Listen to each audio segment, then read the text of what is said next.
pretty smooth. They were probably, we went to maybe two banks, and they came back with the best deal at that time. We had that shop. That was our second business establishment we were opening, but our fourth location. I had 3 little coffee shops.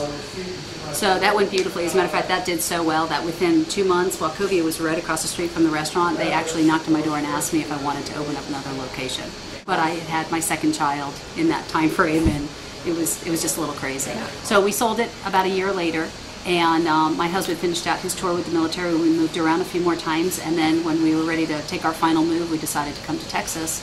And after a couple of years of the kids being older and back to school and me being kind of bored, we decided to do this again. That's when we started just, put together our business plan. We went all over town, going to just about every bank imaginable, and it was just phone calls and meeting with them, and it was a hard time. It was a bad time for the economy, and they weren't willing to go out on a limb for a restaurant. Out of all the new businesses, they all said, God, it's a restaurant, and those are the biggest failure rate of them all. So literally one day my husband was driving home, and he looked up and looked at the billboard, and he called me. He said, have you not gone to Randolph Brooks? We're military. I mean, if anything, they might really be willing to listen to us.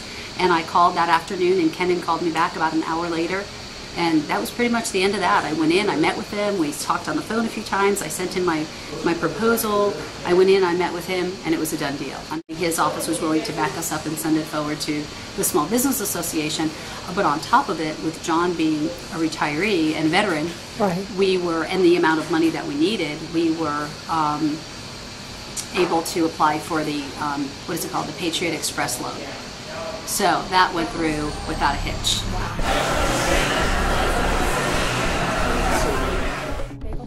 Why bagels? I'm from New York. I had 3 coffee shops in Augusta, Georgia, because there were no coffee shops when we moved there. There were no Starbucks, no nothing. I opened up my first one in 1997.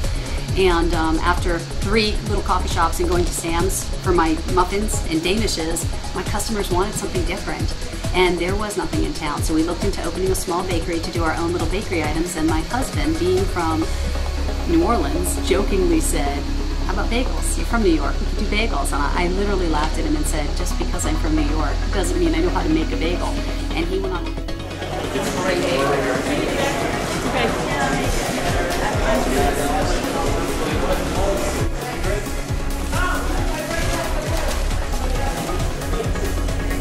Yeah, a couple of banks here in town even said, come back for your next location. Once you're established, we'll be happy to talk to you. And I thought, why would I do that? Randolph Brooks went out on a limb for me the first go around. Why would I go somewhere else? Yeah, I think so.